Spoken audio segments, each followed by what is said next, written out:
That 1 hour in the gym is worth what? Is it worth 1 hour of running? Easy? Is it one high intensity session?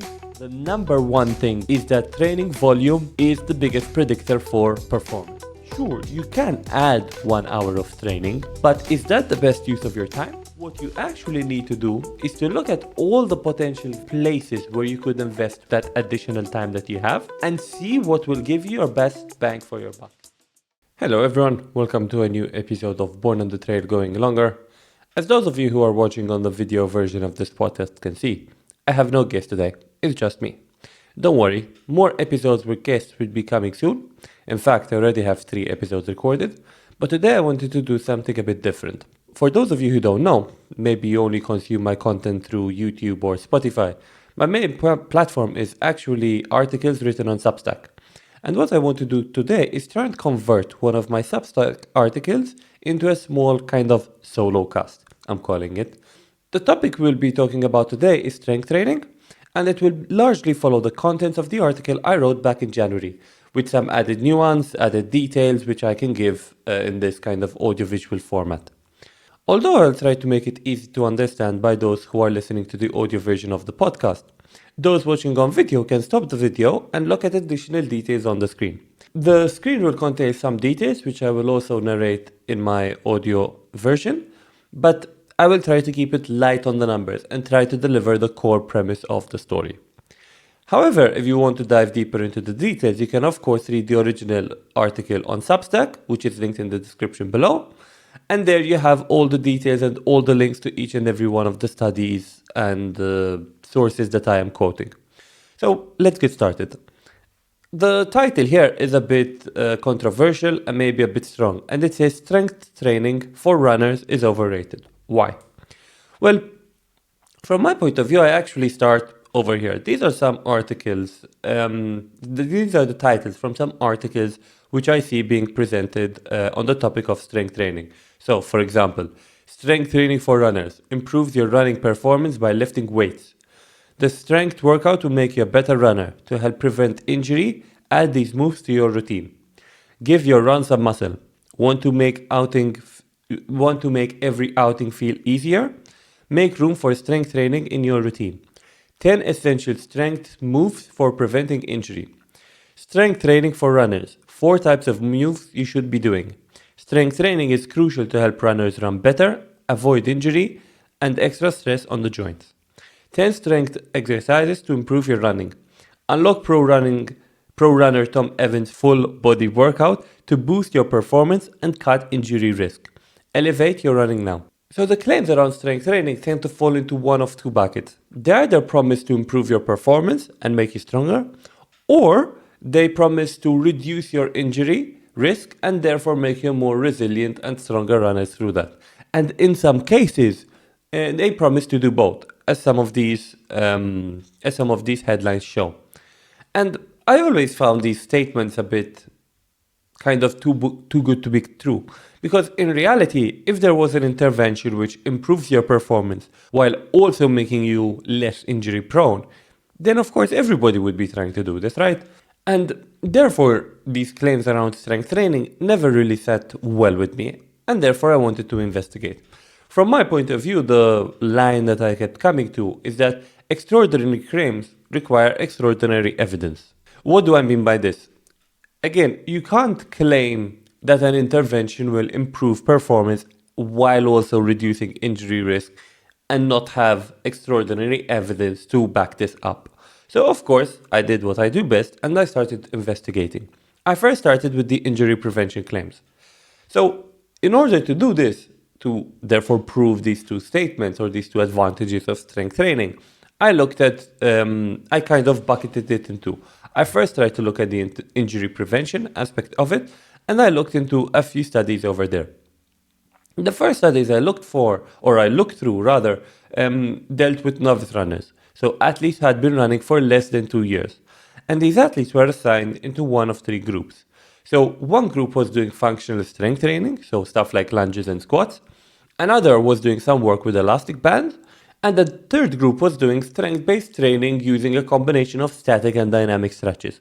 So really just movement patterns. And the study found that the injury rates were similar across all the groups. So they were looking at around 26.7 to 32.9 injuries per 1,000 hours of running. In itself, that is already quite a high number, but the interesting take home here was one, that the type of strength training did not really make a difference on injury rates, and that injury incidence was higher during the first weeks of the intervention compared with the subsequent 4 months maintenance period, which shows that there is the potential here that every new intervention you add, and in this case, irrelevant if it was one of the three groups, it tended to cause an increase in injury rates, which in then reduced over the maintenance period. So this is something to keep in mind. If you want to introduce a new stimulus, you shouldn't do it very close to your race because, of course, the injury risk derived from that intervention can be higher. The second study I looked at is in 720 marathon runners. These were mainly mid-pack, back-of-the-pack runners because their average finishing time was 5 hours, and they split them in roughly two equally sized groups. And in one group, they left their training as normal, so that's the control group, so they did just endurance training. And the other groups were assigned some strength training routines for core, hip abductor, and quads strengthening exercises. And they all ran this marathon that they were training for.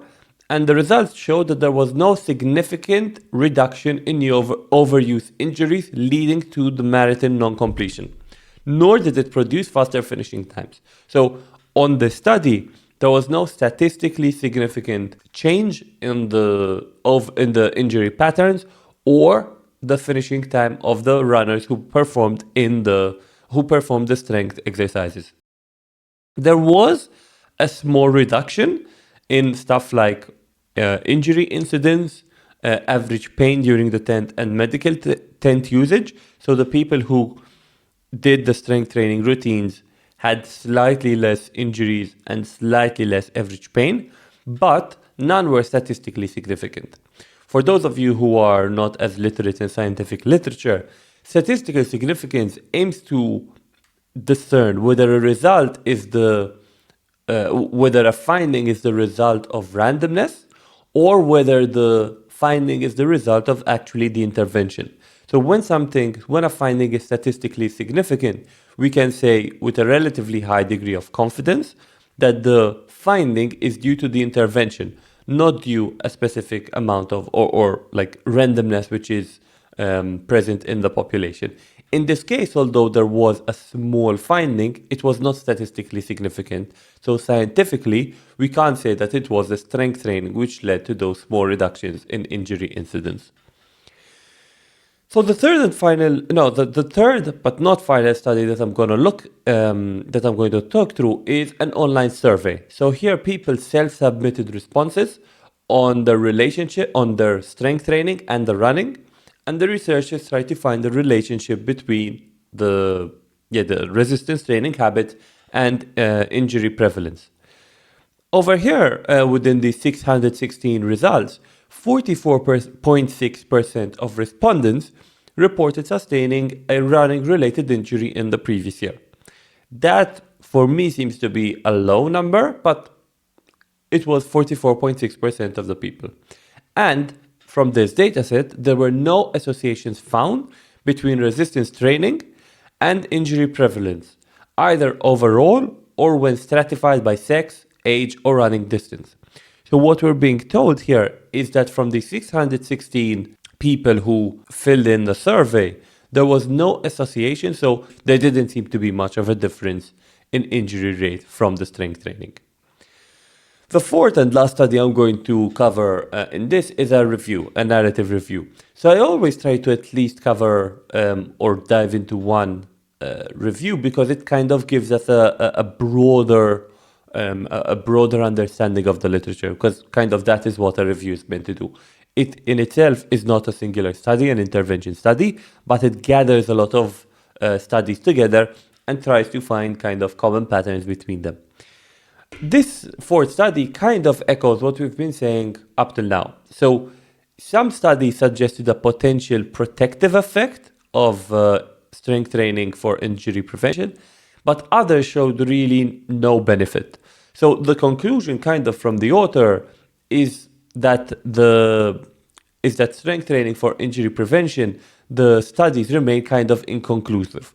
They also pointed towards some methodological limitations and small sample sizes and over-reliance on military populations, which kind of makes it hard for us to say definitively that that strength training decreases your injury incidence rate. So if we summarize the last few minutes of what I've been talking about, this claim that strength training reduces injuries doesn't seem to hold up from the research analyzed.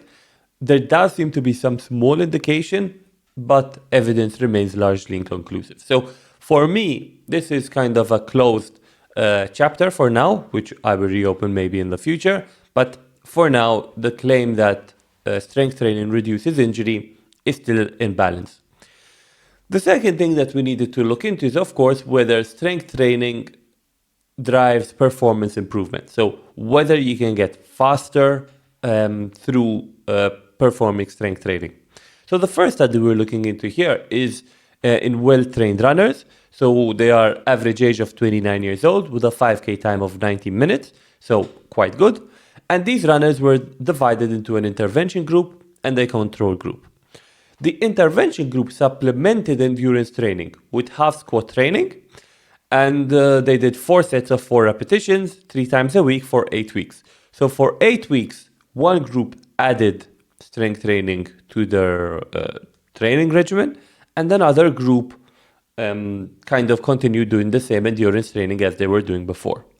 And the intervention group demonstrated quite an improvement. So, for example, 5% in running economy at 70% of VO2 max, a 2% reduction in heart rate at lactate threshold, and like a 1.9 reduction in heart rate at 70% of VO2. So there was an improvement. And the control group showed no such improvement. So the conclusion that the authors made from this article is that the addition of strength training could or will enhance performance, as shown in this group of well-trained runners. The second study we are looking into is very similar. This time we had 20 middle distance runners. So middle distance in this case is from 1,500 meters to 10,000 meter runners. And these were also quite well trained. They had an average VO2 of 61. This was over a much longer time period because the intervention group added a structured 40-week strength training program on top of their running training, while the control group continued their existing training hours. The results were similar to the one that we saw previously, that the intervention group saw an improvement of 3.5% in running economy and 4% improvement in velocity at VO2 max. The control group did improve also, but by less. And once again, it is not statistically significant. So again, in terms of science, we do not know that the improvement of the control group was due to the endurance training or whether it was down to random chance. Probably the small improvements were due to the endurance training, but the science can't say that for certain. While the intervention group, the results of the intervention group were statistically significant. So what we're seeing here is that the strength training group improved more over 40 weeks, so basically almost a season, compared to the group which did not do strength and resistance training. The last thing I want to note, which is also present in the previous study, is that both studies didn't see really any difference within body composition.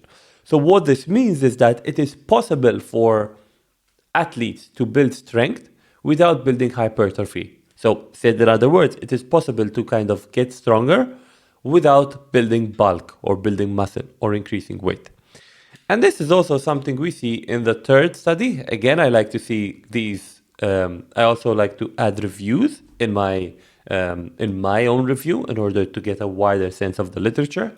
And in this third study we're getting into is a systematic review. And here what I did is they looked into 24 published studies. And basically what they found overall is that running economy tends to be improved by 2 to 8% in middle to long distance running. Although this was not consistent through all studies. So, of course, you will always see some variability between studies due to the group, the population being tested, different interventions, different test protocols, different durations of the protocol. But in general, the addition of strength training tend to improve performance by 2 to 8%. Time trial performance over distances ranging from 1.5 to 10 kilometers was improved, along with anaerobic speed quality, anaerobic related qualities. Variables such as VO2 max, so your maximal aerobic capacity, velocity as VO2 max, blood lactate measurements, and body compositions were typically unaffected. So probably what this means is that a lot of the results shown were around running economy and around velocity at your second lactate threshold and velocity at 70% of VO2, for example. What it doesn't seem to improve is your absolute max capacity. So we looked at those 3 studies, and kind of you might see that the pattern between those 3 studies was that strength training improves performance. However, for me, this was not a satisfactory deep dive, if I can put it like that. And as I wrote on the screen, not everything is as it seems. Why? Because if you listen to me very closely, I was saying that the control group, so the group we were comparing against, maintained their endurance training, while the intervention group, the group doing strength training, added that strength training on top. And for me personally, that wasn't an equal comparison, because I would expect that the group who trains more to derive more adaptations, not be equal to the group which trains less.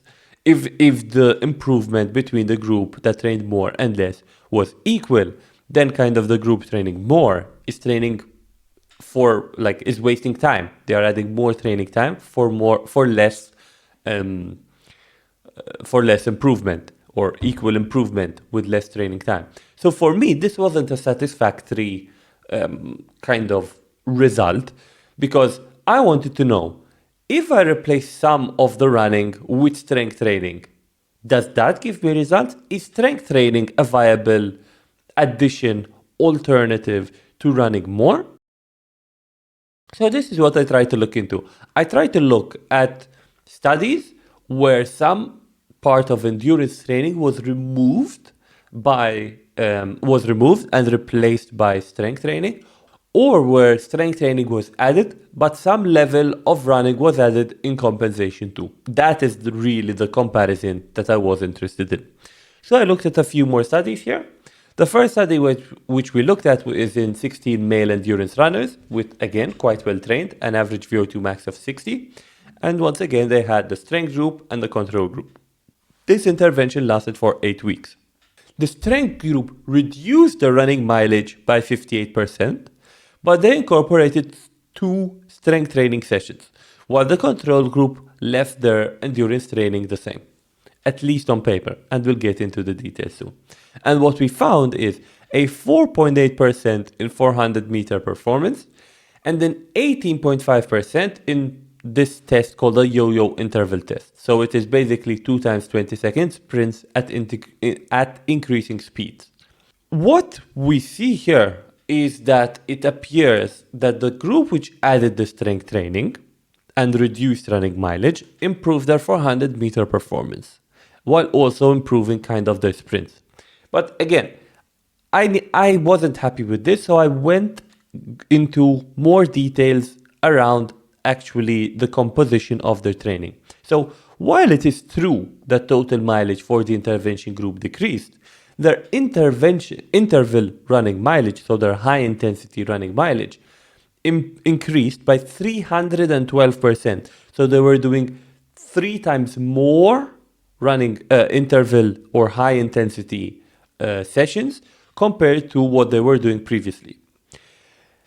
In comparison, the control group on paper left their endurance training the same, but pre and post intervention, their total mileage reduced by 16% and their interval training time increased by 25%. So Again, I felt that methodologically, the control group largely stayed the same, but the change in the interval group I felt wasn't particularly fair, especially because they increased their interval running mileage by 300%, and then the testing protocol was 400-meter long and 2 times 20 seconds intervals. So they increased their interval training and their performance in high intensity sessions improved.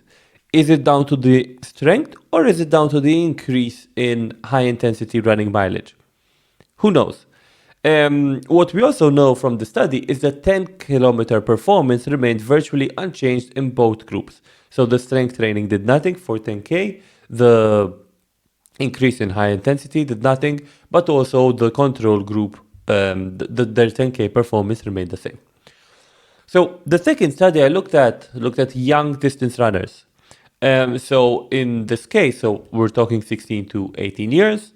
In this case, we had an intervention group where 19% of endurance training was replaced with running sprints and jumping drills, while 95% of the remaining endurance training was being performed at below the anaerobic threshold. So again, we are seeing a replacement of endurance training, but this time not with really a strength protocol, a traditional strength or resistance protocol, but with running sprints and jumping drills. And again, this will become important. So what we see is a 1.1% improvement in 30-meter sprint speed, while maximal endurance performance and VO2 max remained largely the same. Again, for me, the test kind of fits closest to the change in intervention.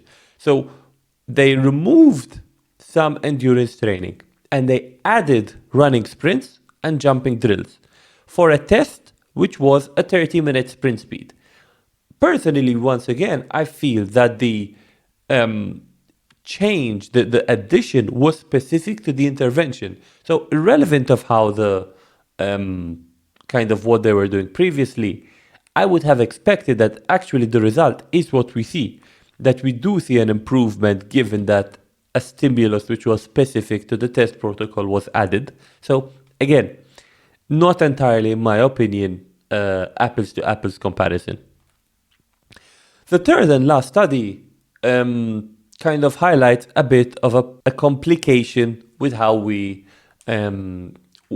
trying to replace endurance performance with strength. So let me get into it. So the intervention group in this third study replaced 32% of their training with explosive strength training. In the control group, this was only 3%. So they only replaced 3% of their endurance training time with an explosive strength training session. Both groups maintained identical intensity distribution. So again, this is very important. So within the running volume, they had 84% of their training performed at below their lactate threshold, and the remainder of it was above. And again, this is probably the most robust protocol. Why? Because they are trying to equal the capacity or the type of running training that they did in the middle there.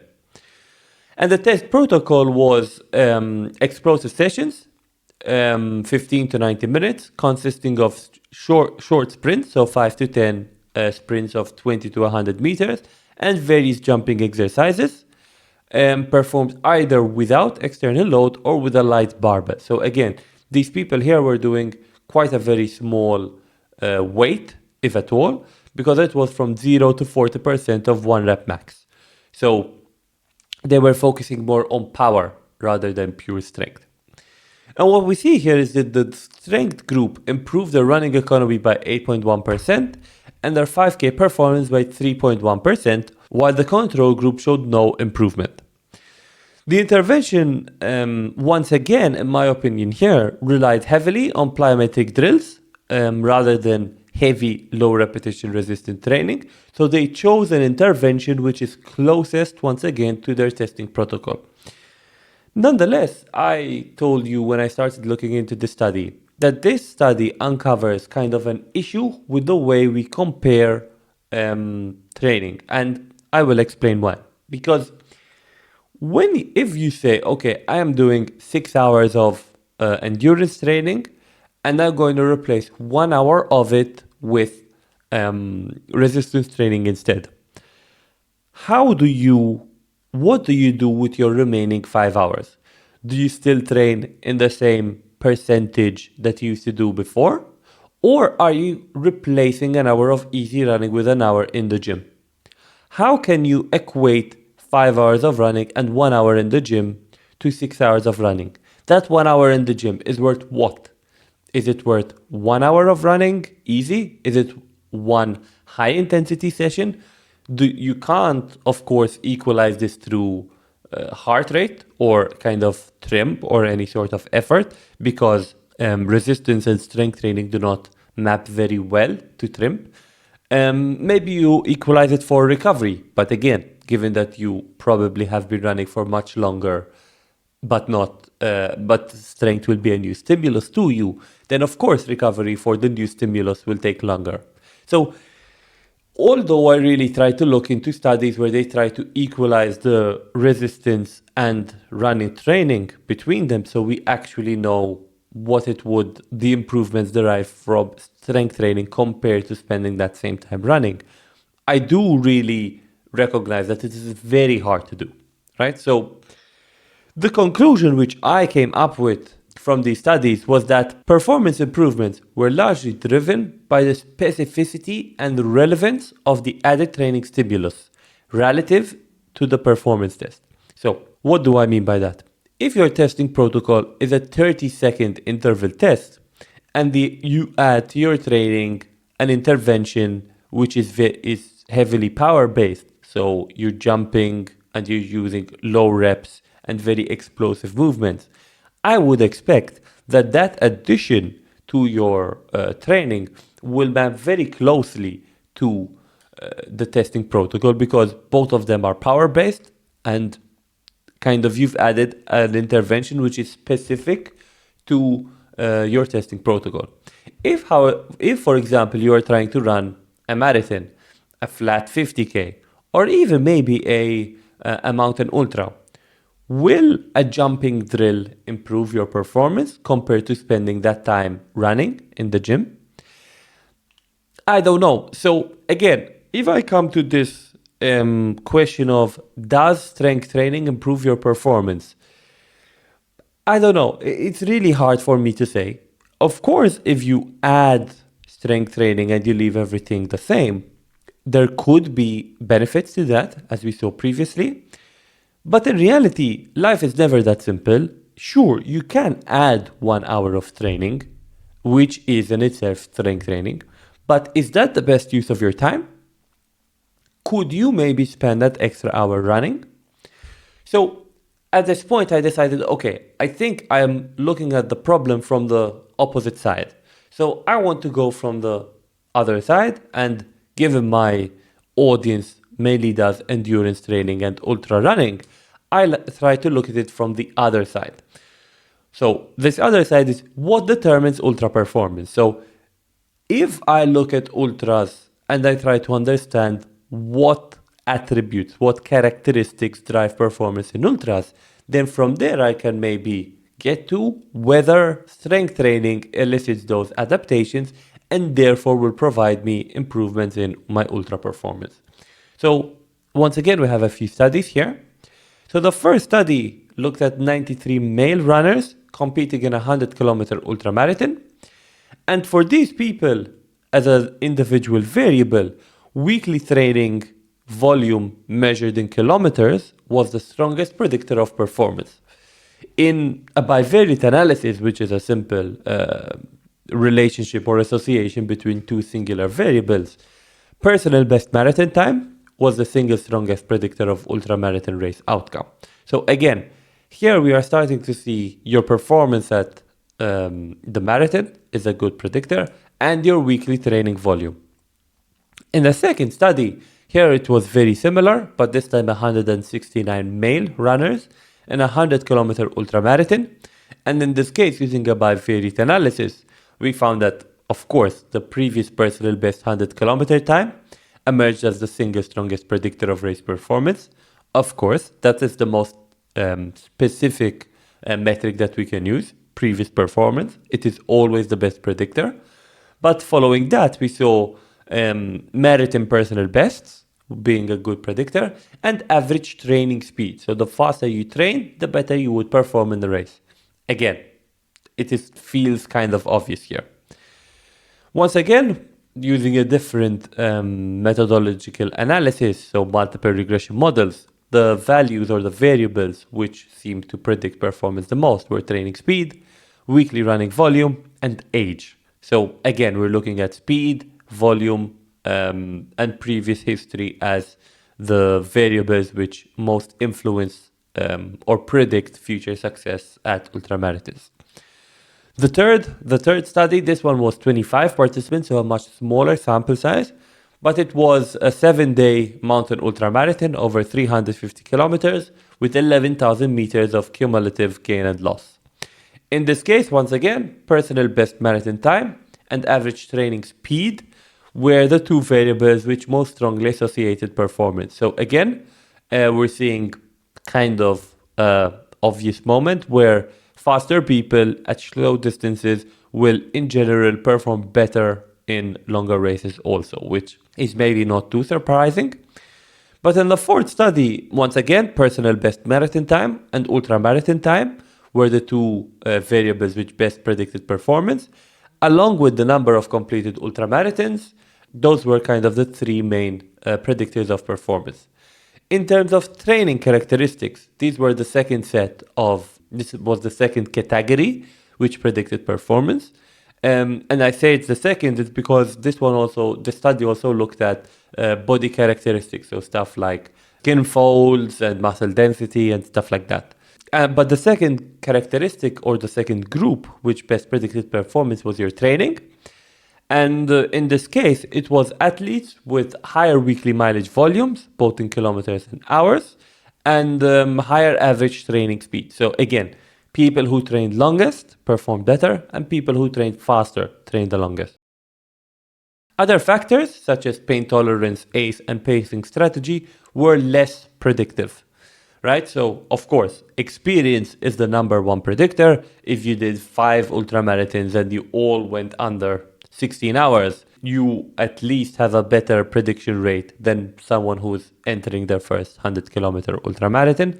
But second to that, what we've seen consistently is that athletes who train more, both in terms of hours and distance, tend to perform faster. And of course, it goes without saying, faster people perform faster during races.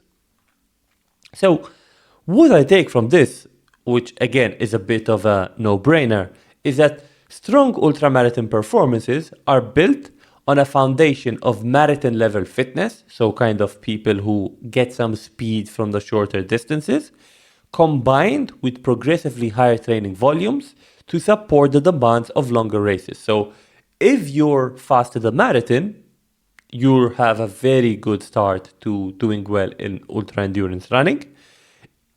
You then need to add probably some additional sorts of training and some more specific type of training in order to handle the demands of longer distances. But those seem to be the two kind of categories which predict ultramarathon performance. What I also try to look into, again, is to dive a bit deeper is, okay, over here the statement says, strong ultramarathon performances are built on a foundation of marathon level fitness. So it goes without saying, what determines marathon performance here? And again, I won't go into too much detail here, but total running distance in the first study emerged as the strongest predictor of performance. And the authors here very clearly stated that there is a fundamental need for athletes to accumulate large training volumes, typically over 100 kilometers a week. So we are starting to see that for marathon performance, you also need to run long distances in training, more than 100 kilometers per week. In a second study, here they analyzed recreational runners ranging from 5 kilometers to a marathon for 2,303 recreational runners. And again, weekly mileage was a significant predictor of performance. And the participation in tempo runs and interval trainings further contributed to a faster race time, but the number one predictor was weekly mileage. So we are once again looking at marathon, same as ultramarathon, being predicted by the amount of volume or training that you do.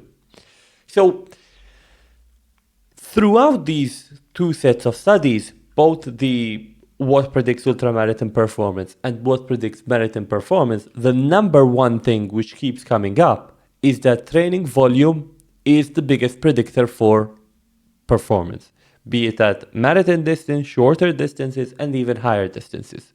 So if an athlete comes to me as a coach and tells me, hey, Nikki, I want to strength train, my answer will not be yes or no.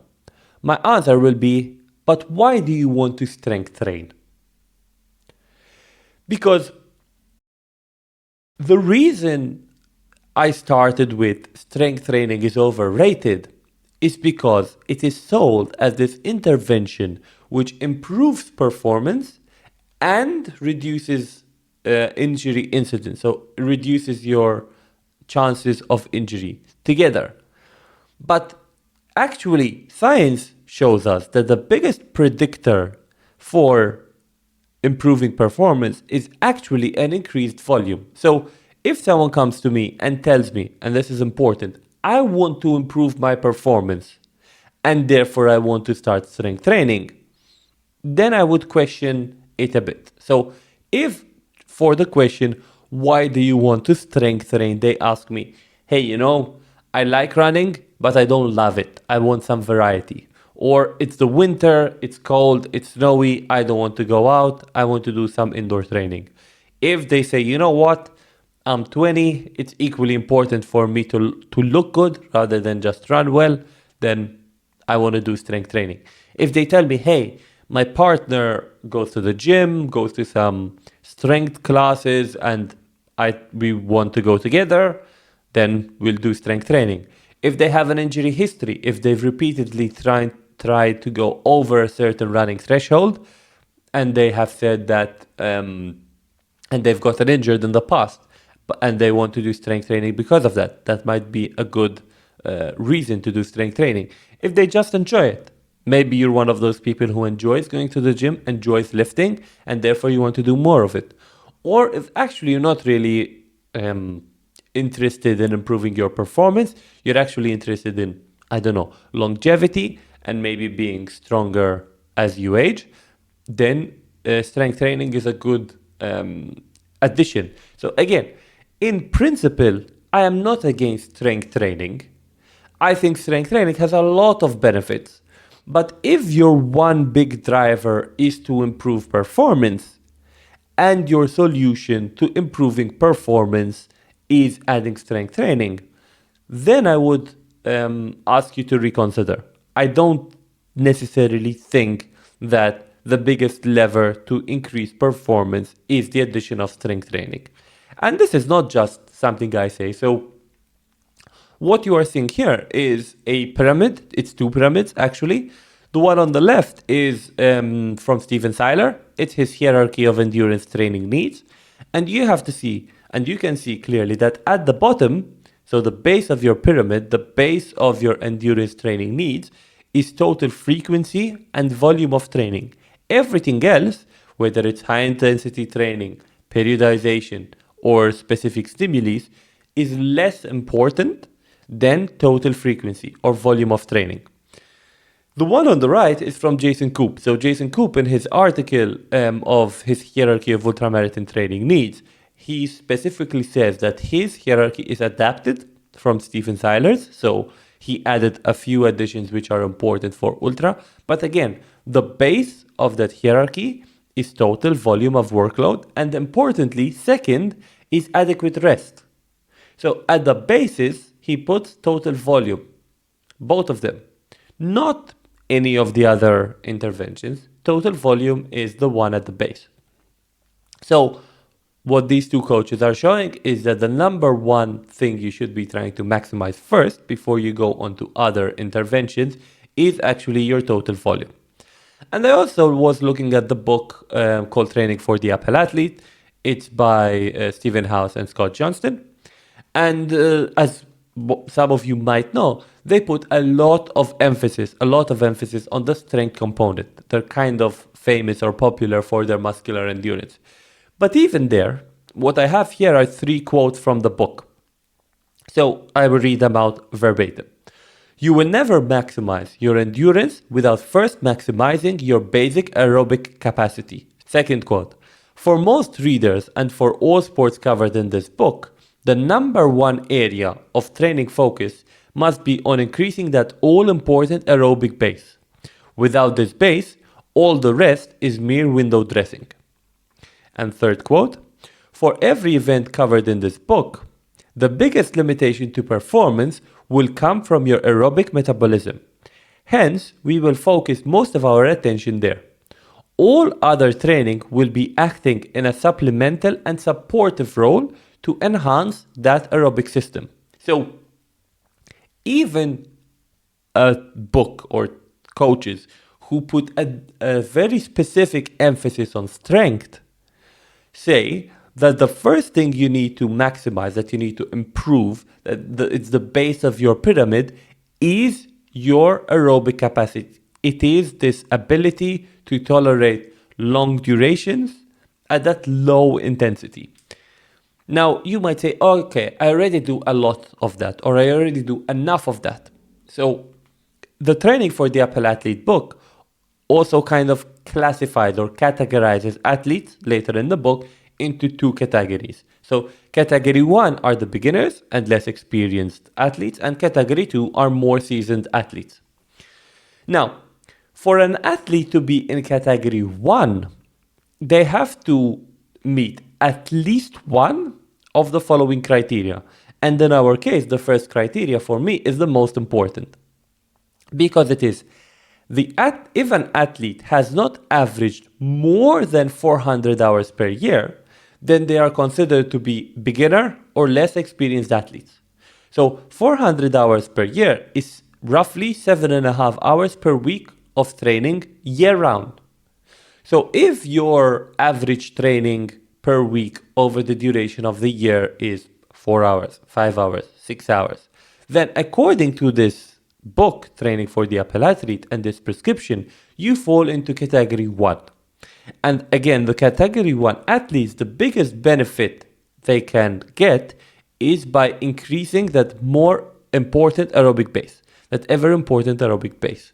So again, if you are one of those athletes who runs at 5 hours a week as an average during the year, according to this book, you should focus more on the aerobic base. And I have 2 more quotes here, which further point into this direction.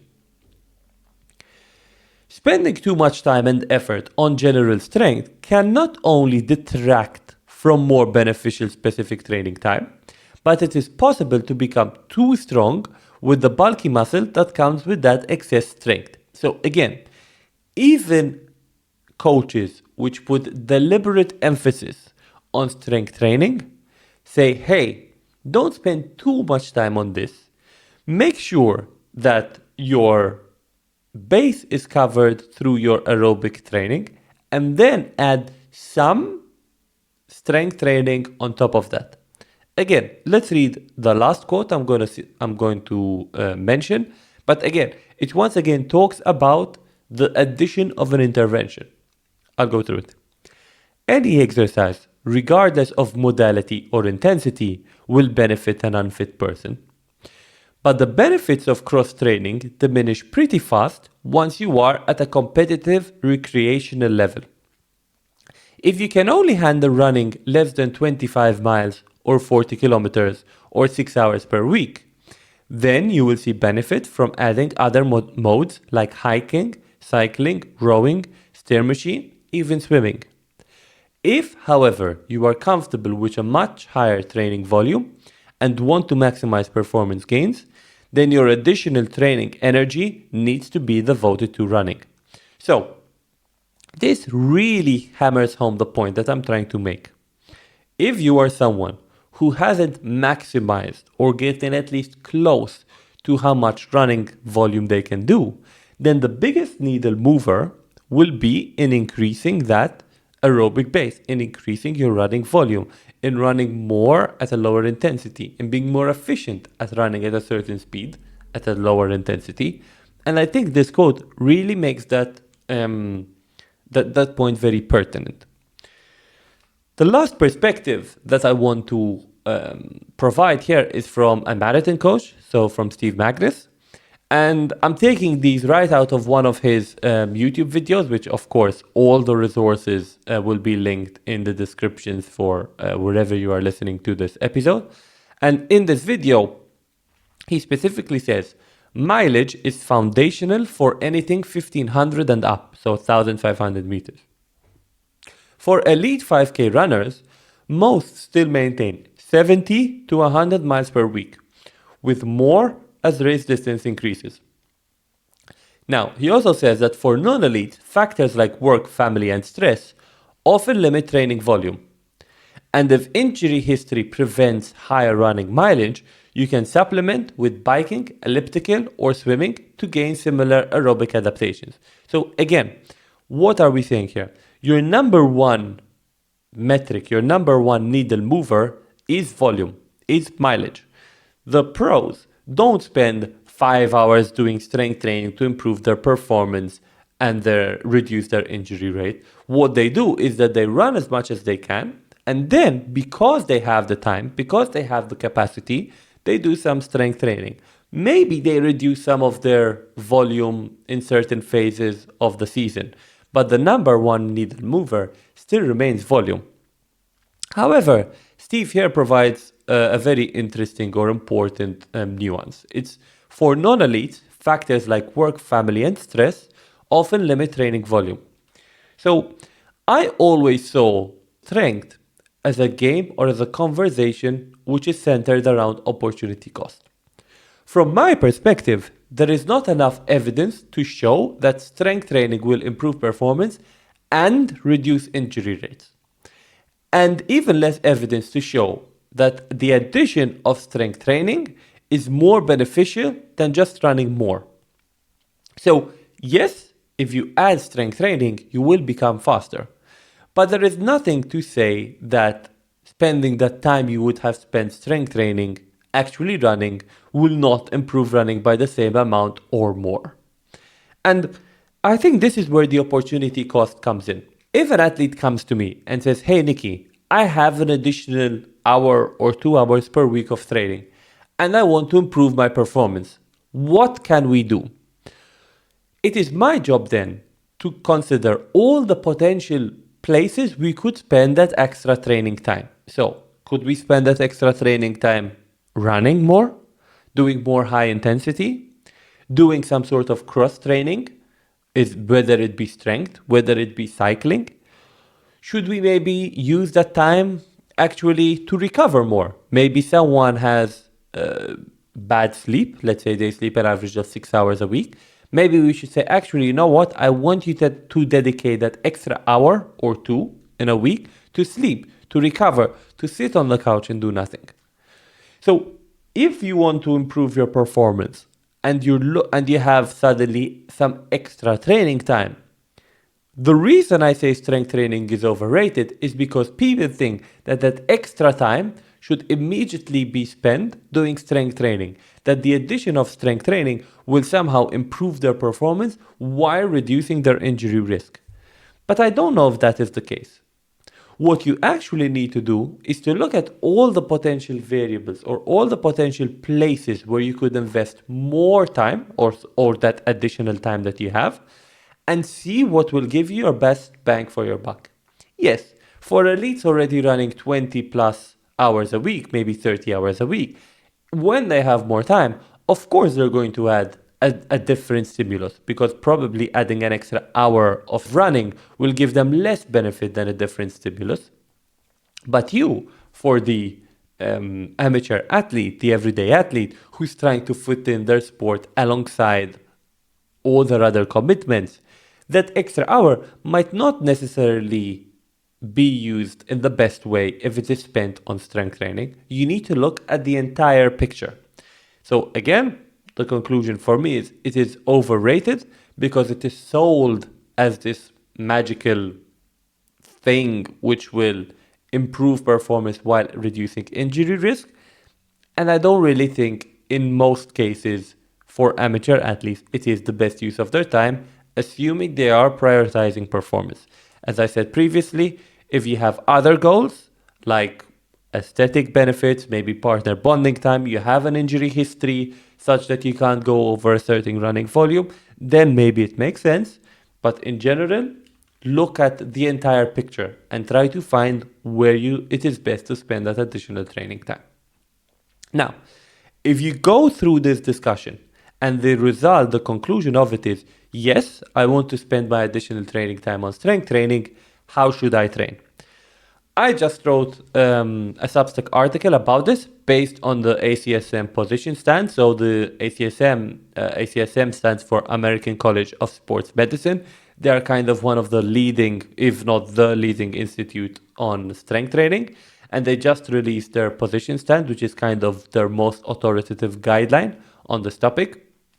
And you can find the link for my article on this topic also in the description. But kind of some of the key takeaways I found here that when it comes to strength building, they found that doing something is better than doing nothing. So you don't need to go into a gym and do very heavy barbell squats and stuff like that. They found that even home-based exercises and elastic band exercises improved your strength compared to doing nothing.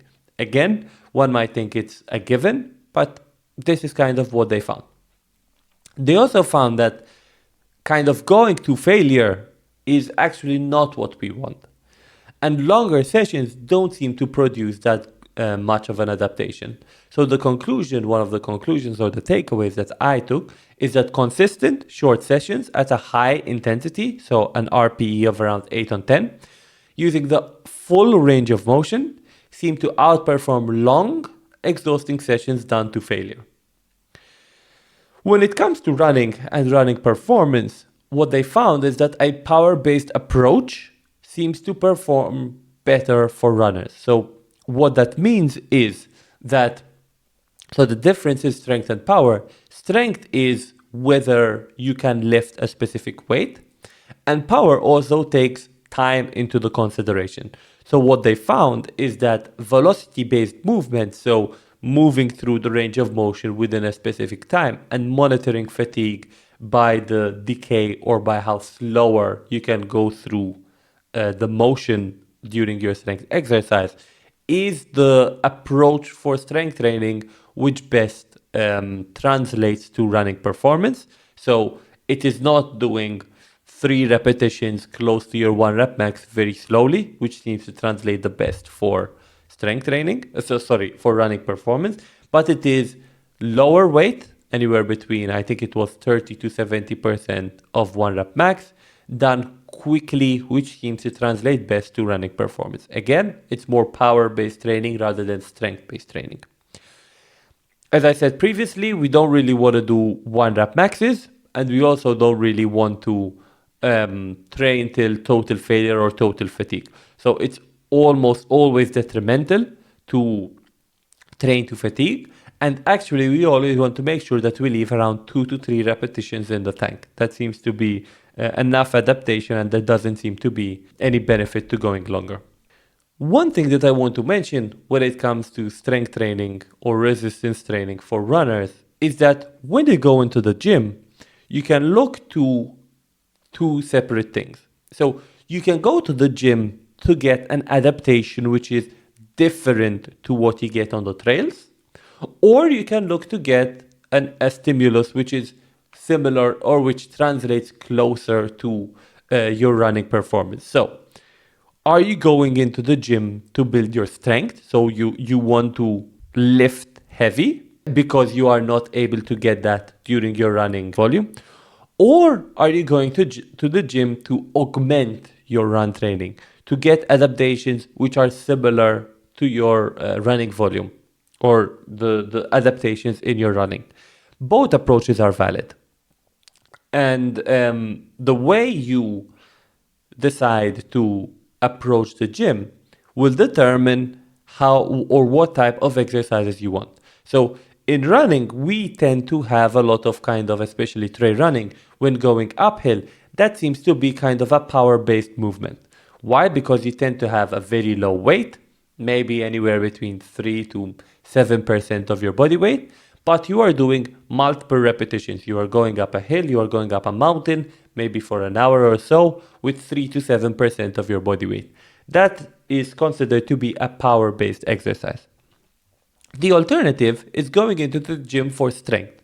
So in that case, you are doing lower repetitions and higher weight, anywhere between or kind of somewhere around 80% of your 1 rep max. The goal there will be to build strength. So you can either approach the gym trying to get a stimulus which is similar to your running performance, maybe because you can't run more, but you want more of the specific stimulus, or you're trying to build a kind of an adaptation which is different to what you get on the trail. And in that case, you do a strength-based approach. If you had to ask me what I would prefer, is I think you should try to periodize it. I think what I would try to do is in the off season or in the winter months, I would work on maximum strength and focus on those lower reps, higher intensity sessions. And in the in season, I would try to do a stimulus which is similar and potentially less fatigue inducing than that strength approach. So I would go for a power based approach. So again, to conclude, I would go for a strength based approach in the off season in the winter months. As competition comes closer, I would increase those repetitions. I would reduce the intensity, and I would try to go more for a velocity based approach. If you want to learn more about strength training, resistance training, more on this opportunity cost perspective, or maybe more on the prescription side, all the links or the links for the 2 articles that I referenced or that I wrote in the past will be linked in the description below, irrelevant of the platform that you are on. And of course, there I have significantly more detail and I can go into kind of a more nuanced discussion, also a more numbers-based discussion there. With that out of the way, this concludes this kind of solo cast episode from me. I would really like to know if you enjoyed it, if I bored you, because to be honest, I don't really know if I will do more of these in the future. I wanted to do this one because it was on my mind for long, but I don't know what I'm going to do going forward. Again, as I said previously, more podcast episodes with guests are coming. And so I'll be interested to see your feedback on that. But in the meantime, if you have any other questions, you can, of course, put them in the comments below. I monitor the comment section for all my platforms. But of course, my main platform is Substack. So if you want to read all my future articles, and if you also want to get all episodes of the podcast right into your email inbox, then of course you can go on to Substack and follow me there. For today, that's enough for me, and I hope you enjoyed it, and I'll see you in the next podcast or article. Thank you.